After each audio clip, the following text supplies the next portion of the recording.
स्वागत है आपका अपने चैनल विजेंद्र स्टडी पॉइंट में। इस वीडियो में मैं आपको जो हमारे अपभ्रंश साहित्य के प्रमुख कवि माने जाते हैं पुष्पदंत या पुष्यदंत, इनसे संबंधित सभी प्रश्नों को मैं क्रमानुसार आपको बताऊंगा। वीडियो को आप अंत तक अवश्य देखें क्योंकि इनसे संबंधित प्रश्न टीजीटी, पीजीटी और नेट सभी परीक्षाओं में पूछे जाते हैं। तो शुरू करते हैं। अपभ्रंश साहित्य के प्रमुख कवि पुष्पदंत। इनका जो आविर्भाव है, आविर्भाव यानी उदय 972 ईस्वी यानी 10वीं शताब्दी में इनका आविर्भाव माना जाता है। इनके पिता का नाम केशव भट्ट तथा माता का नाम मुग्धा देवी था और ऐसा माना जाता है ये दिल्ली के किसी पास के गांव में इन्होंने जन्म लिया था। इसके बाद देखते हैं, ये अपभ्रंश भाषा के व्यास माने जाते हैं और ये कई बार टीजीटी में पूछा जा चुका है कि अपभ्रंश भाषा का व्यास किस कवि को कहा जाता है। तो हमारे पुष्पदंत या पुष्यदंत अपभ्रंश भाषा के व्यास माने जाते हैं। इसके बाद डॉक्टर भोलाशंकर व्यास ने इन्हें मान, भारवी, वाण तथा भवभूति की संज्ञा प्रदान की है। जो हमारे संस्कृत के ये 4 कवि हैं, इनकी संज्ञा पुष्पदंत को प्रदान इन्होंने की है डॉक्टर भोलाशंकर व्यास ने। अब देखते हैं इनकी उपाधि इन्हें कौन कौन सी मिली थी। इन्हें काव्य रत्नाकर, कवि कुल तिलक एवं अभिमान मेरु, ये 3 उपाधियां इनको मिली थी और इनसे संबंधित प्रश्न भी कई बार टीजीटी, पीजीटी में पूछे जा चुके हैं। अब देखते हैं इनकी प्रमुख रचनाएं। इनकी जो सर्वप्रमुख रचना है त्रिशटी महापुरुष गुणालंकार, इसको महापुराण भी कहते हैं। इसके नाम से ही पता चल रहा है त्रिशटी यानी 63, महापुरुष यानी महापुरुषों, गुणालंकार यानी गुणों का वर्णन है। यानी इस रचना में इन्होंने 63 महापुरुषों का क्या किया है, वर्णन किया है और इसमें इन्होंने रामायण तथा महाभारत की कथा को एक साथ समावेश किया है। यह क्वेश्चन परीक्षा की दृष्टि से बहुत महत्वपूर्ण है और यह इनका एक प्रबंध काव्य है, इस बात को भी आप विशेष ध्यान रखिएगा। इसके बाद दूसरी रचना मानी जाती है इनकी जसहर चरियु, जिसका दूसरा नाम सयोधरा चरियु आपको मिलेगा। कहीं कहीं इसका नाम यशोधरा चरियु भी आपको किताब में मिल सकता है। इसकी रचना इन्होंने जो हमारे राष्ट्रकूट वंश के राजा थे कृष्णराज तृतीय, उनका जो मंत्री था नन्न, उनकी प्रेरणा से जसहर चरियु की रचना इन्होंने की थी। इसके बाद इनकी दूसरी रचना है लय कुमार चरियु, इसका नाम नाग कुमार चरित भी इस रचना को कहा जाता है और इसकी रचना जो राष्ट्रकूट वन के राजा थे कृष्णराज तृतीय, उनके जो एक और अन्य मंत्री थे भरत, उसकी प्रेरणा से इन्होंने इस रचना को लिखा था। इसके बाद इनकी चौथी रचना है आदि पुराण और 5वीं रचना है इनकी उत्तर पुराण। इन्होंने अपने काव्य में चौपाई छंद का प्रयोग किया है। बहुत ही मोस्ट प्रश्न इनसे संबंधित के जो हमारे पुष्पदंत है उन्होंने अपनी रचनाओं में किस छंद का प्रयोग किया है, तो चौपाई छंद का इन्होंने अपनी रचनाओं में प्रयोग किया है। अब इनसे संबंधित 2 आलोचकों के कथन जो महत्वपूर्ण है परीक्षा की दृष्टि से, उनको मैं आपको बताता हूं। शिव सिंह सेंगर ने पुष्य कवि को भाका की जड़ कहा है।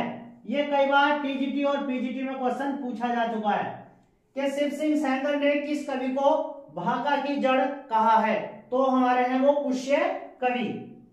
इसको आप याद रखना।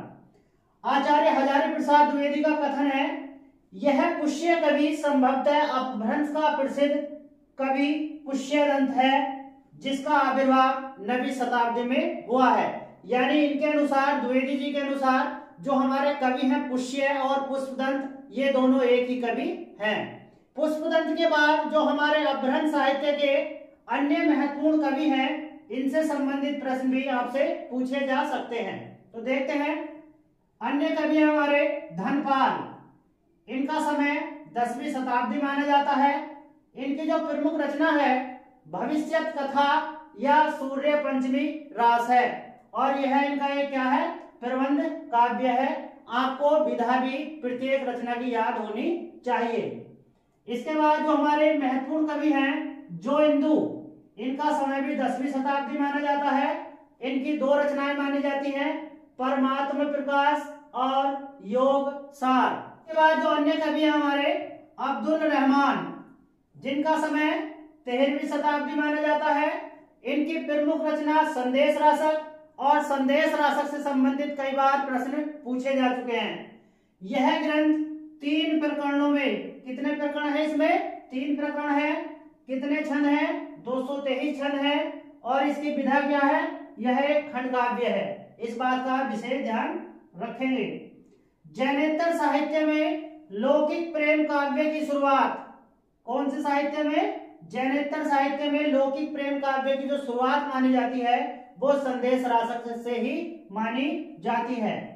इसके बाद अन्य महत्वपूर्ण जो तथ्य मैंने इसके बारे में लिखा है, भारतीय भाषा में रचित, कौन सी भाषा में, भारतीय भाषा में रचित किसी इस्लाम धर्मावलंबी यानी इस्लाम धर्म को मानने वाला की यह प्रथम रचना है।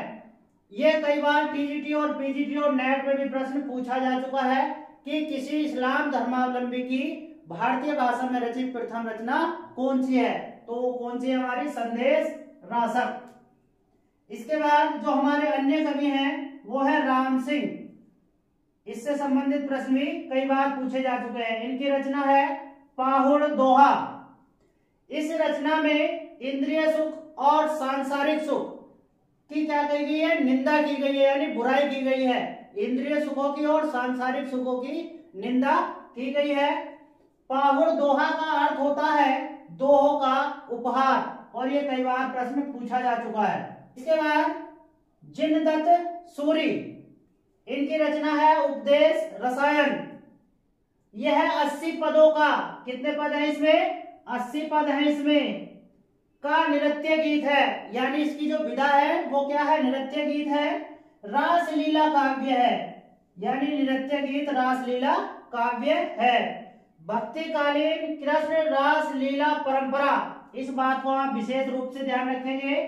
भक्तिकालीन कृष्ण रासलीला परंपरा की जो शुरुआत मानी जाती है वो जिनदत्त सूरी के उपदेश रसायन से मानी जाती है।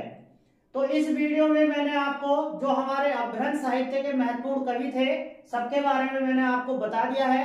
इससे पिछली वीडियो में मैं आपको जो हमारे अपभ्रंश भाषा के सर्वप्रथम कवि एवं अपभ्रंश भाषा के वाल्मीकि माने जाते हैं स्वयंभू, उनके विषय में मैं आपको पढ़ा चुका हूं।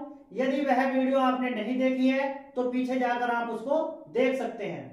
यदि आपने अभी तक इस चैनल को सब्सक्राइब नहीं किया है तो चैनल को सब्सक्राइब करें और बेल आइकन जरूर दबाएं, जिससे मेरी प्रत्येक वीडियो को आप देख सके। मिलते हैं नेक्स्ट वीडियो में। वीडियो देखने के लिए धन्यवाद।